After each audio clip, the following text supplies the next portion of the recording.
Sir मैंने आपसे पहले ही कहा था, लेकिन आपको मेरी बात पर भरोसा ही नहीं हुआ, इसलिए मैं पूरे सबूत के साथ आया हूँ।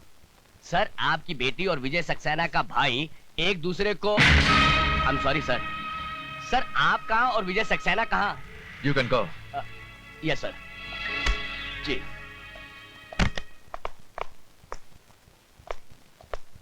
सर आपने मुझे बुलाया सर? इंस्पेक्टर विजय सक्सेना, तुम जानते हो कि इस शहर में क्या हो रहा है? शहर में सर?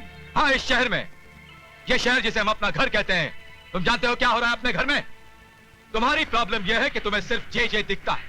तुम्हें वो छोटे लोग नहीं दिखते जो अपनी औकात भूलकर आसमान को छूने की कोशिश करते हैं। छोटे लोग? मैं कुछ समझा नहीं सर। समझोगे तब जब तुम अपनी ड्यूटी ईमानदारी और जिम्मेदारी से निभाओगे। You can go, come on. Ji. I said you can go.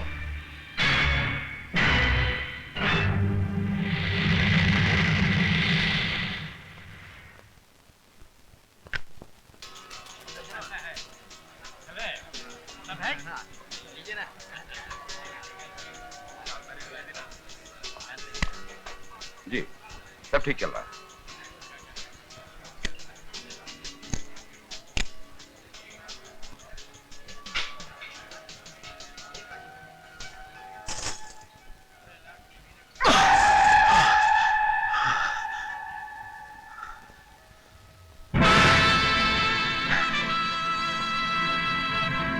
आइए इंस्पेक्टर साहब, आइए। आप भी जुआ खेलने आए हैं? जी नहीं, आपका ये खेल बंद करने आया हूं। तुम?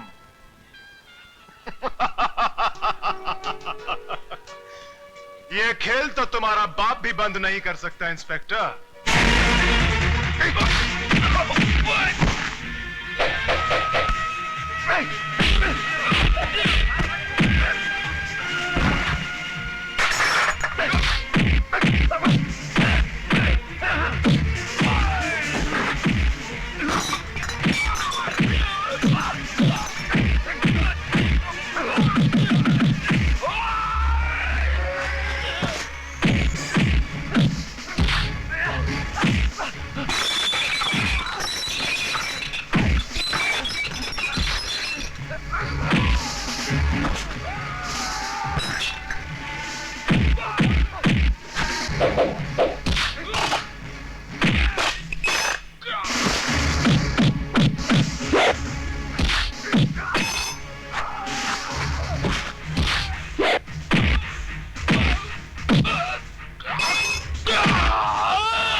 ऑफिसर, भर्ती का फायदा उठाकर आप किसी मासूम नागरिक पर हाथ नहीं उठा सकते। ये मासूम नहीं है वकील साहिबा, ये मासूम नहीं है। होश में आइए इंस्पेक्टर साहब। हर आदमी तब तक निर्दोष होता है जब तक अदालत उसे मुजरिम करार नहीं देती। क्या आपके पास इस जगह को रेड करने के ऑर्डर्स हैं? हाँ हैं, ऑर्डर्स हैं, लेकिन ये ऑर्डर्स मुझे किसी अफसर या जज ने नहीं दिया। इस जगह को बर्बाद करने के लिए ये ऑर्डर्स मुझे मेरे जमीन ने दिया है, उस मां ने दिया है जिसका जवान बेटा यहाँ बैठकर जिंदा लाश बन गया, उस भारतवासी ने दिया है। आप इस वक्त शब्दों से खेल रहे हैं इंस्पेक्टर साहब। मैं आपसे सिर्फ इतना पूछना चाहती हूँ, क्या आपके पास सर्च वारंट है?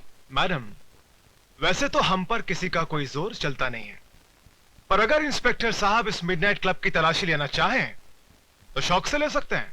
You are welcome. या आई बी वेलकम। आज की बाजी तुम्हारी है बच्चे, लेकिन एक दिन यहाँ जो जो होता है उस पर से पर्दा फाश करके रहूंगा। आप कहना क्या चाह रहे हैं? हाँ, यहाँ शराब बिकती है, नाच गाना होता है, तो इन सब चीजों का लाइसेंस आप ही की सरकार ने मेरे क्लाइंट को दिया है। मिडनाइट क्लब गैर कानूनी नहीं है। ये क्लब चलाकर मेरा क्लाइंट कोई कानून नहीं तोड़ रहा है।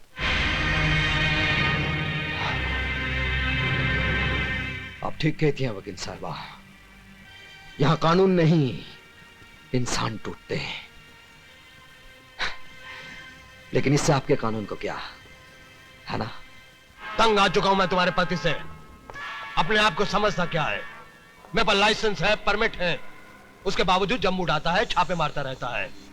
चुप हूं मैं सिर्फ तुम्हारी वजह से, वरना जिस तरह बकरी की खाल उतारते हैं ना, उसी तरह उसकी वर्दी उतार देता।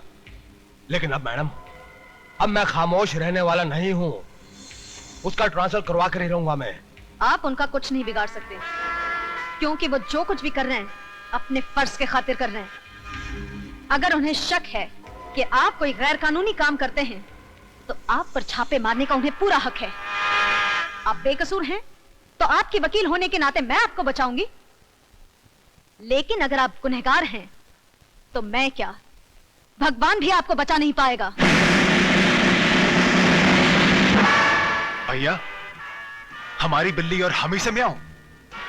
लगता है इसे सबक सिखाना ही पड़ेगा। छोटे, काय को फिक्र करता है? मैं इस वकील साहिबा की वो हालत करूंगा कि अपने जिस पति की ये इतनी तारीफ करती है, उसको अपना ये चांद सा चेहरा ही नहीं दिखा सकेगी। Don't worry, okay, relax.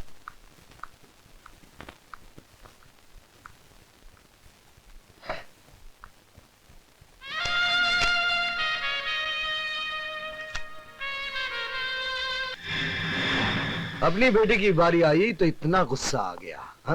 मतलब? दुनिया में इसे खाकर कितने लोग मर रहे हैं, कभी तुमने सोचा है? इसका कारण कौन है तुम जानती हो? कौन? जय जय। ये कहाँ मिली तुम्हें? मिडनाइट क्लब में। आपने मुझे बताया क्यों नहीं? क्या फायदा? क्या ब्राउन शुगर की एक थैली ये साबित कर सकती है कि मिडनाइट क्लब में इसका धंधा होता है? अदालत में यह भी तो दावा किया जा सकता है कि यह थैली क्लब के किसी ग्राहक की जेब से मिली है ना? यू नो द गेम किरण, तुम बहुत बार ये गेम खेल चुकी हो। लेकिन किरण, ये पैकेट न जाने कितने जवान लाशों को निगल चुकी है और आगे भी कितने निगल जाएगी। लेकिन फिर भी जे इसे बेचने से नहीं डरेगा, क्योंकि तुमने उसका डर दूर किया है। Take it easy Mrs Saxena, let's be civilised. जिंदगी कितनी भी क्यों ना हो, हमें अपनी तमीज नहीं भूलनी चाहिए। मिस्टर चेचे, मैं आपसे ये पूछने आई हूँ, क्या आपके क्लब में ड्रग्स का धंधा होता है? ऑफ कोर्स मिसेस सक्सेना, अब वक्त आ गया कि हम आपको जे कॉर्पोरेशन का डायरेक्टर बना दें। Congratulations and welcome as a director. मुझे खरीदने की कोशिश मत करो चेचे। इसकी जरूरत नहीं पड़ेगी। आप हमारी कानूनी तोप होने के नाते पहले से ही बिक चुकी। ये झूठ है। मैंने किसी गैर कानूनी काम में आपका साथ नहीं दिया और न दूंगी। बेशक, बल्कि आपने हमारे हर काले धंधे को कानूनी चोला पहनाकर दुनिया की नजरों से ढका है। क्या? आपको यकीन नहीं हो रहा ना मिसेस सक्सेना कि आप किन किन कारनामों में हमारी भागीदार हैं? आइए, हम आपको दिखाते हैं। दिस वे प्लीज, आइए आइए। वकील साहिबा, हैरान हो गई आप? आगे तो सुनिए कि हम इसके अलावा और क्या क्या धंधे करते हैं, जैसे hawala, currency, land scam, stock marketing की manipulation, you name it and we do all the business. अब क्या है मिसेस सक्सेना, इन धंधों के अंदर काले पैसे का ढेर इस्तेमाल होता है। अब इस काले पैसे को व्हाइट दिखाने के लिए जे कॉर्पोरेशन।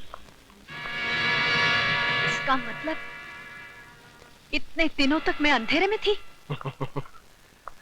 लेकिन मेरे काले धंधों पे एक लीगल ऑफिशियल जे कॉर्पोरेशन की मोहर लगी हुई है, जिसके लिए मैं आपका आभारी हूँ। तुम्हारी असलियत में दुनिया के सामने लाकर रहूंगी जे। कोशिश भी मत करना मिसेस सक्सेना। मेरी वकील होने के नाते शक का साया तुम पर भी पड़ेगा और तुम बदनाम हो जाओगी। तुम्हें बर्बाद करने के लिए मुझे हर बदनामी मंजूर है। कुछ नहीं होगा, मैं अकेला नहीं हूँ। इस मुल्क की बड़ी बड़ी महान हस्तियां मेरे साथ हैं।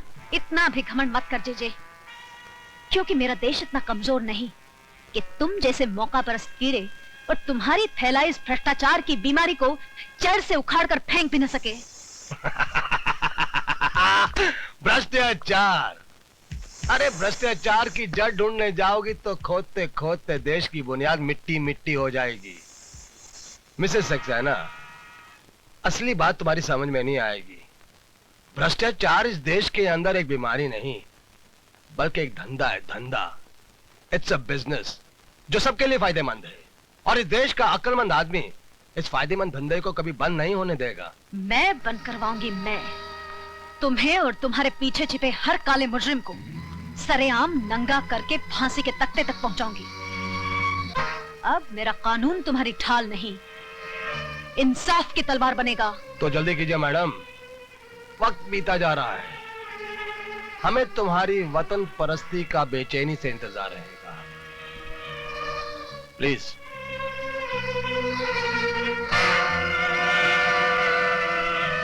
भैया आपने ये क्या किया? सारे राज खोलकर उसे जाने दिया? तुम्हें और बिगाड़ने के लिए। इस वकील साहिबा की पहले तुम इज्जत लूटो, फिर इसके जिस्म के चिथड़े चिथड़े कर दो छोटे। ठीक है भैया।